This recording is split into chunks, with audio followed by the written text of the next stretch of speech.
Hello, good evening friends. आज जैसा कि हम लोग आज बात करने वाले हैं हड़प्पा कालीन प्रमुख नगर। 3 मार्कर की जो सीरीज़ हम लोगों ने चालू की थी उसमें आज हम हड़प्पा कालीन प्रमुख नगर के बारे में बात करेंगे। तो जैसे कि आज हम लोग हड़प्पा कालीन नगर में पहला नगर जो पढ़ते हैं हड़प्पा कालीन या हड़प्पा सभ्यता के बारे में, उसमें पहला है हड़प्पा। 3 मार्कर में हड़प्पा पूछा जा सकता है और पूछा भी गया है। तो इसको हम लोग कैसे अटेम्प्ट करेंगे और इसमें क्या क्या पॉइंट्स लिख सकते हैं, तो वो उसके बारे में हम लोग बात करेंगे। तो सबसे पहले हड़प्पा जो स्थल है इसके बारे में ये लिखेंगे कि ये कहाँ पर स्थित है, कहाँ पर स्थित है। तो सबसे पहले ये ध्यान में रखिएगा कि ये पाकिस्तान में स्थित है। तो ये रावी नदी के तट पर स्थित है, रावी नदी के तट पर स्थित है, पंजाब में। पंजाब यानी पाकिस्तान वाला पार्ट जो है वहाँ स्थित है। इसके खोजकर्ता, दूसरा पॉइंट, इसके खोजकर्ता हम लोग लिखेंगे जैसे कि इसके खोजकर्ता कौन थे, दयाराम साहनी थे। दूसरा पॉइंट इसमें हम लोग क्या लिख सकते हैं, दयाराम साहनी 1921 में। थर्ड पॉइंट हम इसके बारे में लिख सकते हैं कि इसमें से प्राप्ति क्या हुई, क्यों फेमस है।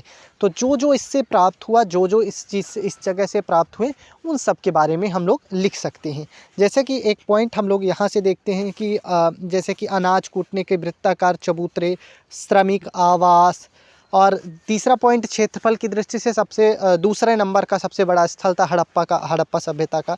तो इस प्रकार इससे संबंधित पॉइंट हम लोग लिख सकते हैं। आइए देखते हैं इसके बारे में कुछ पॉइंट्स। हड़प्पा का पुरातात्विक पाकिस्तान के पंजाब प्रांत में मोंटेगोमरी जिला आधुनिक साहिवाल यानी रावी नदी के तट पर स्थित था। कौन सी नदी, रावी नदी के तट पर।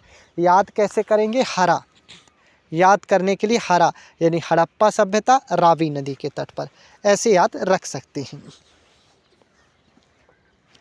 और सबसे पहला जिक्र इसका चार्ल्स मेसन ने किया था 1826 में, इसका पहला जिक्र आया था।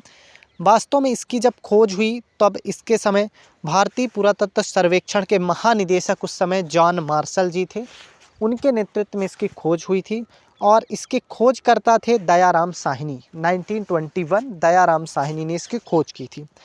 इसमें से एक इम्पॉर्टेंट पॉइंट, जैसे कि मोहनजोदड़ो सबसे बड़ा स्थल है, तो दूसरे स्थान पर कौन सा है, हड़प्पा स्थल है। तो हड़प्पा जो है इसका दूसरा सबसे बड़ा स्थल है सिंधु सभ्यता का। इसका दुर्ग टीले को ए बी नाम दिया। यहाँ पर दुर्गीकृत टीले भी पाए गए जिनका नाम क्या दिया गया, ए बी नाम दिया गया था, जो हड़प्पा से संबंधित है। यफ टीले भी यही इसी से संबंधित है, हड़प्पा से संबंधित है। यहाँ से जो साक्ष्य मिले हैं, जैसे अनाज कूटने के वृत्ताकार चबूतरे और श्रमिक आवास के साक्ष्य मिले। यहाँ श्रमिक रहा करते थे ऐसा अनुमान लगाया जाता है, और वो उनका आवास था यहाँ। इससे संबंधित यहाँ पॉइंट है। हड़प्पा नगर क्षेत्र में दक्षिण दिशा में एक कब्रिस्तान है जिसे समाधि R37 कहा गया। हड़प्पा सभ्यता में एक समाधि पाई जाती है जिसे क्या नाम दिया गया, R37। तो R37 भी पूछा जा सकता है। तो ये एक समाधि है, कब्रिस्तान टाइप का था, कब्रिस्तान है जिसे नाम क्या दिया गया था, समाधि R37 नाम दिया गया था, हड़प्पा सभ्यता से संबंधित है। इसके अलावा हम लोग मोहनजोदड़ो देखते हैं। तो मोहनजोदड़ो के संबंधित यदि 3 मार्कर क्वेश्चन आते हैं तो कौन कौन से पॉइंट लिखे जा सकते हैं। तो सबसे पहला इंपॉर्टेंट पॉइंट है, इसे प्रेतों का टीला कहा जाता है या सिंधु का बाग, दूसरा नाम इसे सिंधु के बाग नाम से भी जाना जाता है। इसके खोजकर्ता जो थे वो राखल दास बनर्जी थे। 1922 में इस स्थल की खोज हुई, जिसके खोजकर्ता कौन थे, राखल दास बनर्जी थे। इसके अलावा इसमें से क्या क्या प्राप्त हुए, तीसरा पॉइंट, इसमें से क्या क्या प्राप्त हुए। पहला, इसके ये है कहाँ या अन्य नाम इसका क्या है। दूसरा, ये संबंधित किससे है, तो जैसे कि सिंधु घाटी सभ्यता से संबंधित है तो उसके बारे में। तीसरा, सबसे बड़ा स्थल है सिंधु घाटी सभ्यता का। चौथा, इससे संबंधित पॉइंट ये है कि इसके खोजकर्ता कौन है। तो जैसे खोजकर्ता कौन थे, राखल दास बनर्जी थे 1922 में। पाँचवा पॉइंट यहाँ से प्राप्त क्या हुआ, तो जैसे स्नानागार प्राप्त होता है जिसे मार्शल ने विशाल आश्चर्यजनक कहा था, विशाल आश्चर्यजनक निर्माण कहा था तत्कालीन में। अन्नागार, सभागार, कांसे की नर्तकी की मूर्ति, ये सब वहाँ से प्राप्त होती है। HR टीले से कांसे की नर्तकी की मूर्ति प्राप्त होती है। फिर पिग्गट महोदय ने हड़प्पा सभ्यता, हड़प्पा मोहनजोदड़ो सभ्यता जो है इसके बारे में और ध्यान में रखिएगा कि ये सिंधु मतलब सिंधु प्रांत में ही पड़ती है, सिंध नदी के तट पर है और पाकिस्तान के लड़काना ज़िले में स्थित है। एक पॉइंट ये भी ध्यान में रखा जा सकता है इससे संबंधित। तो इस प्रकार यहाँ से क्वेश्चंस बन सकते हैं 3 मार्कर में। एक बार इसके स्नानागार से भी क्वेश्चंस पूछा जा चुका है। तो स्नानागार में जैसे कि स्टूडेंट बताया कि सबसे विशाल स्नानागार है। स्नानागार में क्या था कि 11.88 मीटर उसकी लेंथ थी और जो चौड़ाई थी वो 7.01 मीटर थी और जो थी उसकी वो 2.43 मीटर थी उसकी डेप्थ थी। यहाँ से एक दक्षिण पश्चिम इलाके से एक नाली निकाली गई थी जहाँ से जो इस पानी में गंदा पानी होता था वो बाहर निकलता था, किससे, इसके जो यहाँ स्नानागार था। दूसरा पॉइंट, यहाँ एक कुआं भी था जिसमें से पानी आता था। तीसरा, यहाँ चारों तरफ सीढ़ियाँ भी बनी हुई थी। ये उससे संबंधित पॉइंट्स है, स्नानागार से संबंधित है। ये जो जल पूजा का एकमात्र साक्ष्य है वो भी इसी से संबंधित है कि यहाँ जल पूजा होती थी और यहाँ लोग स्नान करने आते थे, धार्मिक अनुष्ठान से संबंधित था। फिर सभा भवन, पुरोहित भवन, ये सब वहीं थे। चहुंदड़ो, चहुंदड़ों के बारे में सबसे पहला पॉइंट, चहुंदड़ो जैसे लिखेंगे तो चहुंदड़ो, तो पहला पॉइंट चहुंदड़ो जैसे पॉइंट लिखते हैं तो पहला पॉइंट लिखेंगे कि सिंधु घाटी स्थल का एक सभ्यता का एक स्थल है। इसके खोजकर्ता दूसरा पॉइंट लिखेंगे मजूमदार है। 1931 में इसके खोजकर्ता थे। कौन थे इसके खोजकर्ता? मजूमदार थे।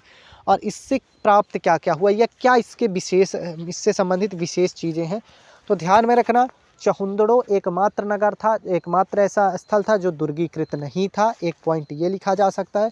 दूसरा, यहाँ से जो जो साक्ष्य मिले हैं, जो जो प्राप्त मिले हैं, जैसे वक्राकार ईंटें यहाँ से मिली हैं, एक पॉइंट ये लिखा जा सकता है। मनके बनाने का कारखाना यहाँ से लिखा, दूसरा पॉइंट ये लिखा जा सकता है। तो इस प्रकार यहाँ से उस्तरा, लिपस्टिक, ये सब चीज़ें भी वहाँ से प्राप्त हुई हैं, यानी साज श्रृंगार की चीज़ें ऐसे लिख सकते हैं, वो भी प्राप्त हुई, तो उसके बारे में भी यहाँ से लिखा जा सकता है। तो इस प्रकार चहुंदड़ों के बारे में ये कुछ पॉइंट्स लिखे जा सकते हैं। नेक्स्ट, कालीबंगन। कालीबंगन के बारे में जब पहला पॉइंट लिखेंगे तब इसके बारे में भी लिखेंगे कि ये हड़प्पा कालीन या सिंधु घाटी सभ्यता का एक प्रमुख स्थल है।